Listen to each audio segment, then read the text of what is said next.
और भैरव सिंह जी ने बुला के हमको बताया था। और क्या प्रमाण है किसी के पास? ना तो भैरव सिंह जिंदा है, ना माथुर साहब जिंदा है। इनकाउंटर के आदेश के फोन टैपिंग के प्रकरण से ध्यान डाइवर्ट करने के लिए इस प्रकार के आरोप लगा रहे हैं कि मारने की साजिश की गई थी, एनकाउंटर की साजिश की गई थी। आपको पता होगा 1.5 महीने तक सिविल लाइन को घेरे बैठा रहा था।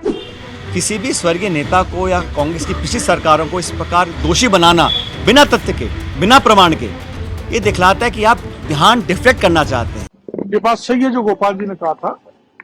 उस राज्य में इनकाउंटर के आदेश 2 एमएलए जो ज्यादा आंदोलन करते थे जनता के मुद्दों को लेकर, हरीश जी शर्मा जो खानपुर से थे और मैं उस समय महुआ से था, तो उस समय के मुख्यमंत्री ने, सरकार ने, क्योंकि मैं, आपको पता होगा 1.5 महीने तक सिविल लाइन को घेरे बैठा रहा था 5000 मजदूरों को लेकर, तो उन्होंने ऐसा कहा था और भैरव सिंह जी ने बुला के हमको बताया था।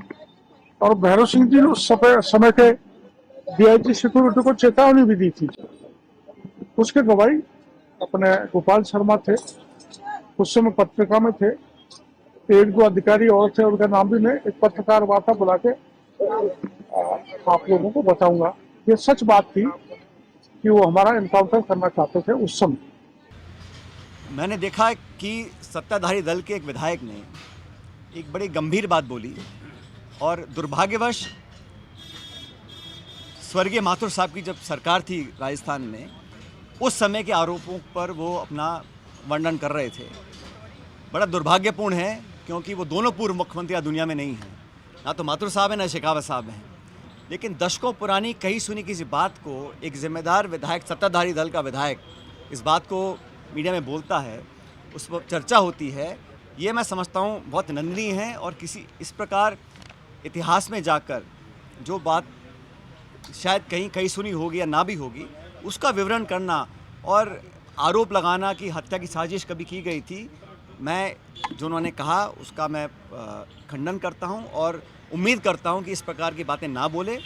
किसी भी स्वर्गीय नेता को या कांग्रेस की पिछली सरकारों को इस प्रकार दोषी बनाना बिना तथ्य के, बिना प्रमाण के, ये दिखलाता है कि आप ध्यान डिफ्लेक्ट करना चाहते हैं। आप डॉक्टर किरोड़ी मीणा जी के फ़ोन टैपिंग के प्रकरण से ध्यान डाइवर्ट करने के लिए इस प्रकार के आरोप लगा रहे हैं कि मारने की साजिश की गई थी, एनकाउंटर की साजिश की गई थी। ये सब हवाई बातें हैं और इसका कोई इसमें तथ्य नहीं है। और मैं समझता हूँ इसमें भारतीय जनता पार्टी को स्पष्ट करना चाहिए कि विधायक महोदय ने जो बोला है, क्या उस बात से वो सहमत हैं? अगर हैं तो तथ्य लाने चाहिए, नहीं तो माफ़ी मांगनी चाहिए। किरोड़ीलाल मीणा भी एक इंटरव्यू में बोल रहे थे कि ऐसा ही हुआ था, मेरे को मारने की प्लानिंग। अब वो जान बचाने के लिए ध्यान भटका रहे हैं ना, तो स्टेटमेंट दिया है भाई, स्टेटमेंट दिया ना, उस पर चर्चा करनी चाहिए उनको। और अगर ऐसा कुछ था, प्रमाण लेकर आए उसका।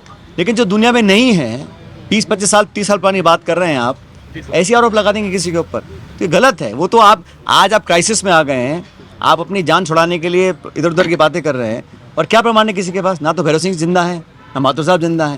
लेकिन इस प्रकार की बातें बोलना एक बड़ा गैर जिम्मेदाराना बयान है।